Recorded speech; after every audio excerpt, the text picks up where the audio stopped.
Hello everyone, I'm bringing you the Canadian and therefore early review if you're an American, but late review if you're a European, because this book came out all over the place. But anyways, of The God Is Not Willing, the best Erikson title, and the best Erikson cover, and I was hoping my favorite Erikson book, but alas, it was not to be, but still a pretty damn good Erikson book.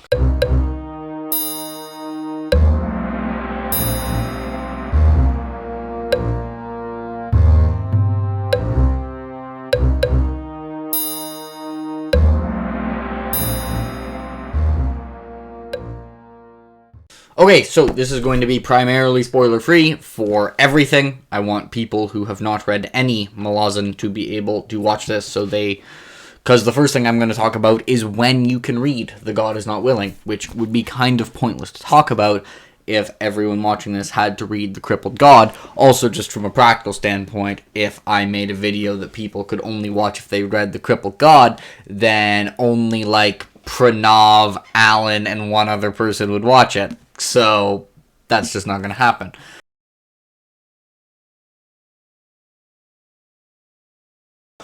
The God Is Not Willing. I think the first thing to talk about is when can and when should you read it. And I cannot tell you if the non-main 10 books will affect your experience, because I haven't read them, so I would just be making things up. But I have been told they don't. Anyways, you should read it after The Crippled God. It takes place after The Crippled God. It will spoil aspects of The Crippled God. Read it after The Crippled God. But now for all the people who will ignore that advice, which is unfortunately not zero of you. If you really want to read it earlier, at least read it after House of Chains. Okay? Please? The book will work much better if you read it after House of Chains. It will majorly spoil House of Chains. Preferably after Toll the Hounds. But at least after House of Chains. Now there was one other group of people who I actually think this could be acceptable for. If you are someone who looks at a 10-book series with half of them being over 1,200 pages and super dense with an insane amount of world building going in multiple locations, and you go, ain't nobody got time for that, or maybe you just read Gardens of the Moon and Dead House Gates and you're just like, I don't want to read Malazan Book of the Fallen because I didn't like him. But if for whatever reason you are not going to read Malazan Book of the Fallen at all, the question is, can you read just the Witness trilogy? Or at least I can't tell you for the next two, but just The God Is Not Willing, with no intention of reading the other stuff. And I think the answer to this is yes. Now, with a preface, there will be things that confuse you in The God Is Not Willing, because you have no context for them. But that also happens in Gardens of the Moon. And also the writing style in this is a little bit more straightforward. Not quite as dense. I think Erikson in Malazan Book of the Fallen, the main 10, kind of straddles the line of sometimes not wanting to be artificial in have people deliver information in a way they wouldn't, because it's not it's acting like a history textbook of people who live in the world, and also just being deliberately obtuse to kind of be a dick. And I think sometimes in the main 10 he hops over to just being obtuse to be a dick, just because he can. He's like, haha, reader, you don't know what's going on. And I'm like, this is annoying. Why are you showing the random conversation? And then they're like, so now let's talk about the plan. Cutaway POV switch. Or when you're having people discuss a plan and they're just alluding to what the plan is. Who has that? Before an ultra high stakes plan, you're just suggestive, implying it. No, you're okay, so just to be clear, the plan, you would normally do that, which is both useful for the reader and it feels natural, because if you have a very complicated plan, you make sure everyone knows their part.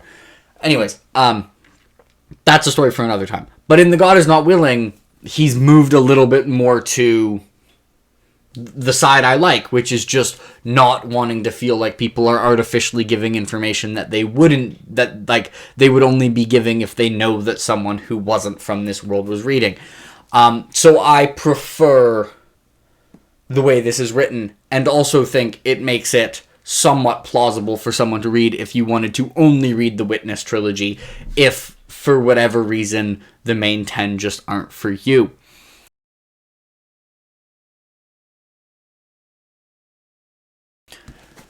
Okay, now we can actually talk about the book.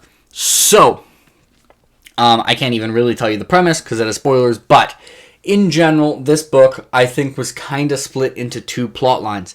And one of these plot lines I thought was brilliant and top tier Erikson, and one of these plot lines I was somewhat iffy on. So, which is why this is kind of a middle of the pack Malazan book for me, which means like very good, because I love Malazan.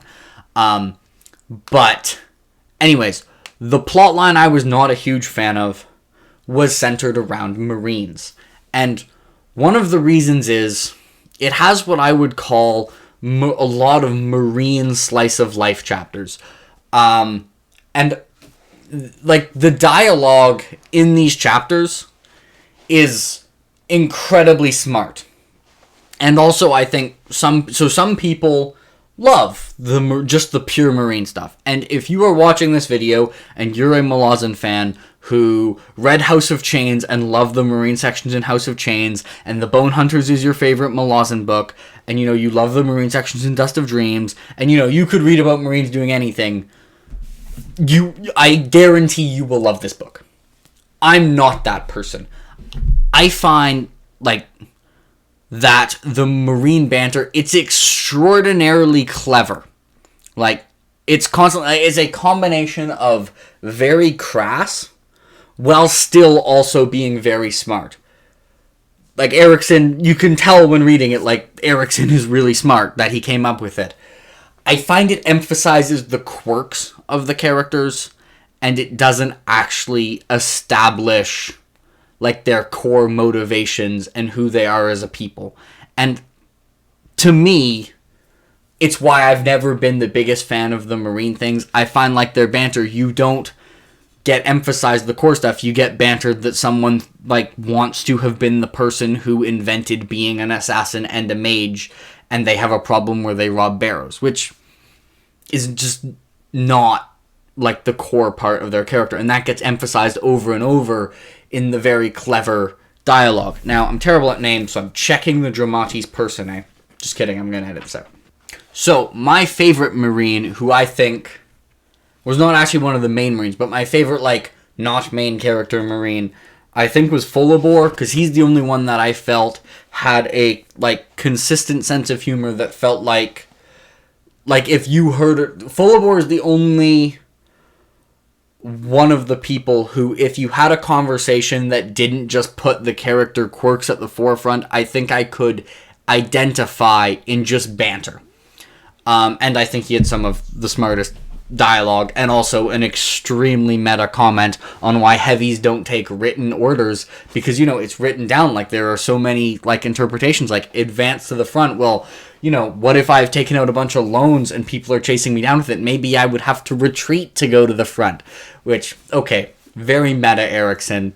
I enjoyed that. And in general, like, the Marine humor, I chuckled or smiled at it very consistently. But what did not happen is I did not get invested in the characters, and I did not think of them as people in my head. So now we're going to move to the other plot, which involves Rant and Damask primarily. This was brilliant.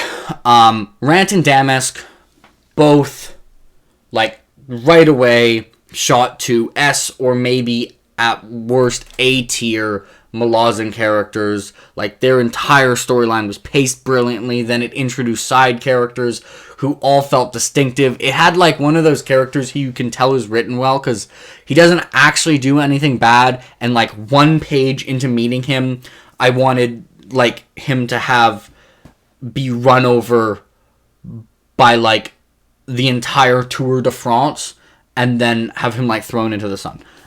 He just gaslights everyone. Just want to punch the guy. What an ass. Anyways, yes, that was an inside joke to the people who have read The God Is Not Willing, if they remember the line. that plot line, if this book was just that plot line, it would contend for my favorite Malazan book. I'd probably still have it below Midnight Tides and Toll the Hounds, but it would be like one of my top Malazan books. So basically what I'm saying is, if you like Marines, it'll probably be one of your top Malazan books. And if you have no interest in reading or continuing whatever it is, Malazan Book of the Fallen, I think it is viable to try and read this if you want to read Erikson in a slightly more straightforward way, and also just not as big of a story. Like, this was not a super slow read. I wouldn't quite describe it as like a total page turner, but it was not a slow read. It both in terms of how dense it is, and like how, it just has lower word count. And I feel like Erikson, like, stylistically, he said he wrote this in a different way. And I feel like slightly more straightforward Erikson has not sacrificed the benefits of his style, while also it just me being able to be more engaged in it. So I really like the way this was written. Also, he's written a lot of it's been a while since he wrote The Crippled God. He's just improved as a writer.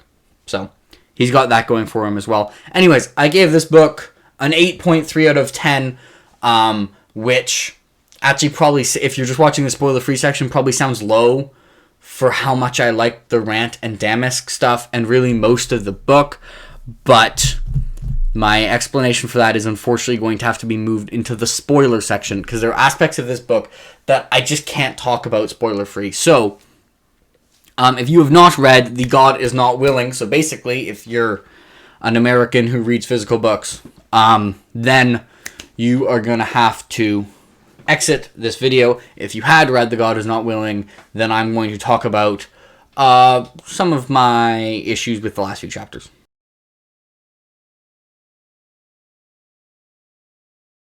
Okay, so let's talk about the final act. Chapter 19 was great. Chapter 19 was the Teblor, like the main army attacking with the war leader. And then they all got blown up. And then the flood came. And then the Marines tried to protect them. They failed and they all died. Which kind of makes the prologue useless in hindsight a little bit. But also not really, because the main theme of the book is stupidity. And that was both shown and told, especially with one of the parts I liked about the ending, because obviously it wasn't all bad. I thought the ending was weak for the final act was weak for a Malazan book, but it's pretty high standard. I didn't think it was like a bad final act. It just was probably my least favorite final act to a Malazan book, which is not as bad as it sounds if you go through the Malazan books in your head. But anyways, and it kind of started with it just being then like, yeah, there are 2,000 more Marines. And I'm just like, alright, so the back of the book, that was a fucking lie. And in their path stands a single company of Marines. So, also, then the Marines are just like, yeah, in the first fight with the Bulk and the mercenaries, we were just holding back. Now, this is your chance. If you've ever wanted someone to change their mind about something in a book, this is your chance. Because, frankly, I think this is stupid. I think there was not an in-world reason for them to hold back. Or a reasonable one. I think they held back in the first fight with Balk, so that way I could be surprised when they just slaughtered the Teblor. Or not the Teblor, the Sundreer. Especially because, like, appearing weak to Balk wasn't beneficial. Like, the only reason, if Balk had thought they were weak, he actually would have killed them all anyways. The reason he didn't was actually because he became, like, the assassination attempts failed and he was shaken by the confidence and thought they were strong. Like, here they actually were slightly weak because they were undermanned and they were surrounded on either side. So if Balk had just attacked, they would have been in trouble. So it's like they took Sun Tzu out of war and they took where they were slightly weak and they tried to appear weaker. And then the justification for it is absolutely nonsensical, where the guy's just like, sometimes it's our job to die. I'm like, no, that's stupid. Anyways, so I thought that was really dumb, and don't think there was a justification, and I think it was nonsensical and very ass-pully. So that really annoyed me. In general, like, all the, like, plot twists in Silver Lake for the Marines to win the battle, like, this has been a reoccurring thing, is when you have a battle in an Erikson book. Not just Erikson does this, but people do this in general, and I find it deeply unsatisfying. Where there are two sides, and one side looks really weak, and one side looks really strong, and then the weak side reveals a magic trick that they had the entire time, and it turns out that they're overwhelmingly stronger than the strong side, and they just slaughter them. And the issue I have with it is that that's just Erikson hiding it for dramatic effect. Like, you're way stronger, you don't have to pretend to be weak. Like, it's only doing that so Erikson can be like, look how cool this reveal is, but it doesn't make sense for them to hide it in the first place. Like, if you show you, like, especially since Marines are supposed to be, like, they're all, like, super compassionate and, like, selfless, apparently, which, okay, fine, whatever. If you show your strength, you can avoid having to kill people. And then it was the same thing where they're just like, we have just been spreading rumors to pretend that the Malazan munitions weren't bad. Okay, why is this relevant for fighting the Teblor? The Teblor don't know anything about your capabilities anyways. So, again, hiding the information practically had no impact on their fight with the Teblor. Maybe it did with Balk, but even then, you want to appear strong here, you could have avoided conflict. Like, Balk, if he had actually bought that they were weak, may have ended up successfully killed them all, or at best case scenario, forced them to kill him, which they didn't want to do. Okay. Anyways, there was really good stuff about the ending too. Stillwater. Oh, actually, one more thing that annoyed me. This is a really small thing. So Stillwater, throughout this entire book, is constantly telling people that she isn't a mage and has no access to a warren. And then randomly in a chapter, I think it's like 16 or 17, it's between 15 and 19, there's like one chapter where she just stops pretending she isn't a mage. Like she says, that she popped through a warren to someone, and then says it again, like 2 pages later, and then she goes back to pretending that she wasn't a mage. And then later, when she's saving the Teblor children, she doesn't pretend to not be a mage. So, like, and both the times where she randomly stopped pretending, it was for, like, a one-off joke. Like, it was just to make me chuckle. And then, in the end, she goes to, like, save the Teblor children, and she stops pretending to be a mage, and it could have been, like, a really good moment where you see, like, that, in this case, she actually does care enough that even though, like, she's really dedicated to being, like, a hidden mage, assassin mage, but it doesn't work, because she already told people randomly for one chapter for a one-off joke. Like, it's still a good scene, but it would be it's slightly soured by the fact that this isn't the first time she's admitting she's a slave. And it's just like, why, Erikson? Like, you sacrificed an emotional moment for a cheap joke. And it was really frustrating. Like, if you're gonna have your dialogue focus on the quirks of the Marines, don't forget one of the quirks for a chapter and then undersell an emotional moment. So, this really sounds like I'm shitting on this book, but the thing you have to keep in mind is that, I don't know, about halfway in, I was going to give this like a 9 point something out of 10. This was not quite up with like Toll the Hounds or Midnight Tides, but like Rant's story of being like Karsa's bastard and the exploration of Karsa's legacy, good and bad, was so good. Damisk's death is one of the like hardest hitting deaths in Malazan. Rant both shadowing his father in some ways while also being completely different was amazing. When he's asked, like, what is rape, and people realize that in some ways he's still a child because they were tricked because of the way he shadows Carso, was so good. So, no, I still really liked the book. There were just aspects of it that frustrated me. Like, for example, hadn't brought this up, did Erikson introduce time travel in the final chapter of this book? It's just, I don't know. Like, come on. You're just gonna have, like, Rance chilling there, and then he's like, I'm in third-person omniscient now. And then he's like, I will change the past. Like, you're literally doing the Superman fly around the planet thing. Why? So, yeah. I joked that I want to make a graph of, like, my projected score for Reaper's Gale and The God Is Not Willing. Because The God Is Not Willing would have started with, like, a huge lead. Like, halfway through, it would have been projected, like, 9 out of 10. Reaper's Gale would have been projected 6 out of 10. And then Reaper's Gale, like, I fucking love the finale of Reaper's Gale. All the emotional beats hit. Some of my favorite characterization. Oh, it's absolute chef's kiss. One of my favorite second acts. It's my favorite Malazan stretch is the second half of Reaper's Gale. As close, like, yeah, anyways. So, it would be like the comeback, because Reaper's Gale, I ended up liking Reaper's Gale more than The God Is Not Willing. This ended up slotting its way right below Deadhouse Gates, so, still a very good book. It would be a B-tier Malazan book, so, middle of the pack of a very good series, but